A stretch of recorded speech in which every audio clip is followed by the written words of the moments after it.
Sim, até onde ir, né? A gente só deve ir na cama.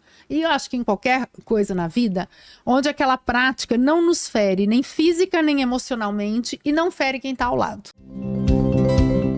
Tá. Se a gente tiver essa noção de limite, de combinado entre o casal, tá tudo certo. Então, aquilo tá te ferindo emocionalmente?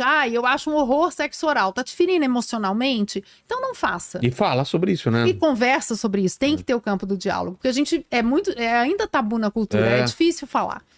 E isso vale até para quando a prática vai escalando, né? Violências e tal, né? Tá ferindo fisicamente ou emocionalmente? Então, será que é para dar essa continuidade? Será que é para segurar isso, né? Aquela história. Até onde ir quando surgiram aí os filmes, né? As literaturas eróticas. Os 50 tons de os cinza. 50 tons de cinza, né? Então tinha essa questão. Até onde ir? Até onde aquilo não tá te ferindo. Pois é. Nem física, nem emocionalmente. Golden shower? Aqui não. Pois é. Você gosta? Faz aí, mas não, né? Qual é o limite de Exato. cada um? Então, o que a gente está falando é de respeito ao limite. E isso a gente precisa respeitar. Mas você deve receber relatos, perguntas questões. E fala, putz, eu não gosto de fazer isso, eu faço só porque meu marido quer, ou eu faço isso só porque minha mulher quer. Então, nas redes sociais, direto, a Maria que administra as minhas redes, direto eu abro caixinhas de dúvidas e respondo pelo Instagram, coloco no YouTube também, direto vem essas questões. Porque o medo é da outra pessoa ir embora porque ela gosta muito daquilo, né? Então vem perguntas de todo tipo.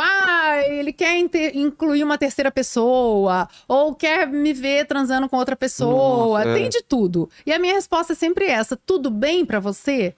Se não tudo bem pra você, não.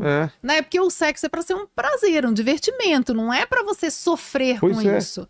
E aí você tem que estipular os limites, né? Qualquer pessoa do par precisa ser mesmo respeitada. Mesmo que isso te faça perder o parceiro. Porque se você tá numa parceria ali que não te respeita, aí é uma questão de... vamos usar a palavra do momento, né? Ver o quanto tóxico é isso, né? Esse relacionamento, né? Pois é. A gente tem que respeitar. E aí a gente volta pra educação, né? Que a gente tá criando os jovens, as crianças muito sem limite. Limite pra isso também. Pra quando a gente ficar adulto, a gente respeitar os limites de quem tá com a gente, os limites da sociedade, os limites no trabalho, na vida como um todo. Pois é. Manda aí, Kratos. Ô, Má, tem uma pergunta aqui que eu acho que deve ser uma clássica, né? Que é o que fazer para apimentar o relacionamento. É uma pergunta da produção. Porque... Pode comprar a minha linha de produtos eróticos, brincadeira. Uma das coisas uma massagem é legal, Uma né? massagem é legal, mas o principal, então eu vou responder pra você que mandou a pergunta e pra todos. O principal pra você apimentar o relacionamento é você se investigar lá no fundo o que falta nessa relação. Às vezes falta uma bobagem. Uma bobagem não, uma coisa simples, que é voltar a beijar na boca. Voltar a namorar, como fazia no início da relação. Voltar a ficar junto, ter tempo a dois. Fazer surpresa. Não é aquela coisa toda marcada, toda agendada. Exatamente. Né? E ter tempo a dois de qualidade.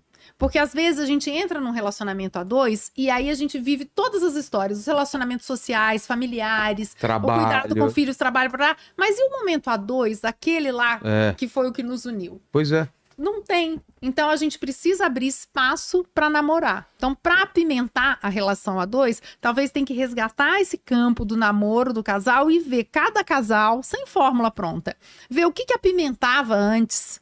Ou o que tem vontade de descobrir hoje? O que dá para colocar aí no jogo erótico? Pois é. A gente falou muito sobre iniciação sexual. E de casais, deve ter hoje em dia um monte de dúvida, né?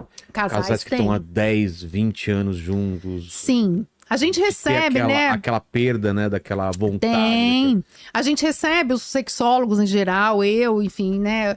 Os psicólogos em geral, a gente recebe casais no consultório, mesmo online eu atendo casais, que às vezes vêm para entender ali as questões do desejo, né? Como resgatar o desejo perdido. Já deve ter mulher ou homem que fala assim, eu não tenho mais vontade de transar, e aí que eu faço? Pois é.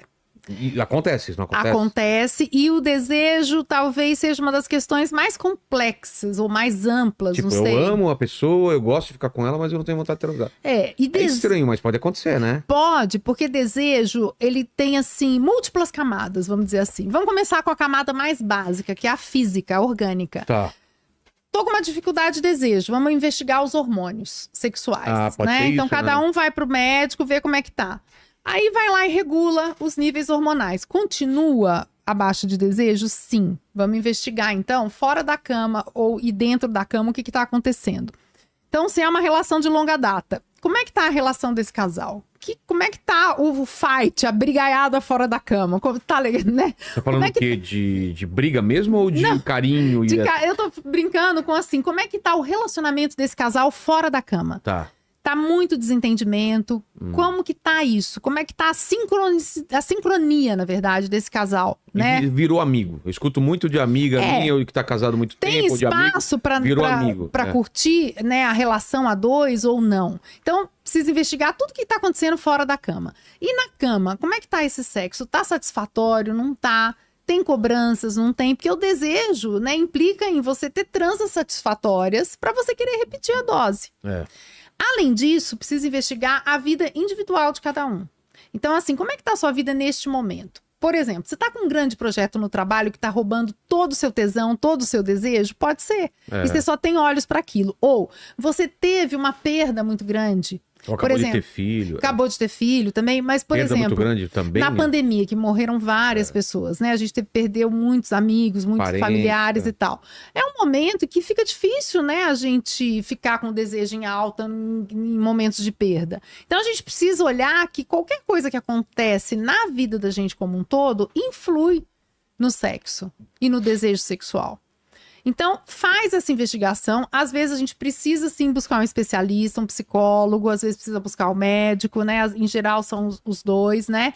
E, a partir daí, que você encontrar o que pode estar levando a essa baixa de desejo, começar a lidar com essas questões. Qual que é o sentido disso na sua vida? A gente costuma dizer, nessa psicologia que eu pratico, que é a psicologia analítica, que uma dificuldade sexual, ela é sintoma ou ela sinaliza para algo que não vai bem no seu emocional, vamos dizer assim, né? Então, o que será que não está indo bem para você estar com essa dificuldade sexual, para você estar com essa baixa de desejo? O que está faltando? O que você precisa, o que precisa ser transformado para que abra as portas para o desejo. Pois é. É uma investigação grande, né? E às vezes a gente quer uma pílula milagrosa. Não tem, gente. Não tem a pílula milagrosa para questões emocionais, assim, vai resolver tudo. Não. Né? A gente tem um medicamento para ereção? Tem, mas até o medicamento para ereção, para ele dar certo, a pessoa tem que ter desejo. Mas eu acho que só a vontade de consertar já é um primeiro caminho, né? A vontade de consertar é um primeiro caminho, né? E também entender que tem pessoas que não têm desejo e tá tudo bem para elas. Sério? Eu costumo dizer assim. Tem? Tem gente que não gosta de sexo e tá tudo bem, você não é obrigado a gostar. Se para essa pessoa tá tudo bem, não gera sofrimento, tá tudo bem, né? Cada pessoa é de um jeito, né? E isso precisa ser respeitado também. Pois é. Então, cada pessoa vai ter um ritmo sexual, isso precisa ser conversado. Tem um caminhar da vida que outras coisas vão entrando e que às vezes você tá com mais desejo, com mais tesão por outras coisas, não necessariamente o sexo. Tem as fases da vida, como você disse, acabou de ter filho, às vezes vai estar num momento ali em que a maternidade, a paternidade, né, são primordiais. E o desejo vai ficar um pouco em baixa, ou não, tem gente que não, que continua transando, né, e tal. Mas cada coisa vai ter o seu momento. Para retomar o desejo perdido, é investigar tudo isso e fazer isso de uma forma sem cobrança. Porque se a gente fica apontando o dedo pro nosso parceiro ou pra nossa parceira só, porque você... Aí é pior ainda. Então a gente tem que ter um campo mais afetivo para retomar os prazeres e lidar com a sexualidade.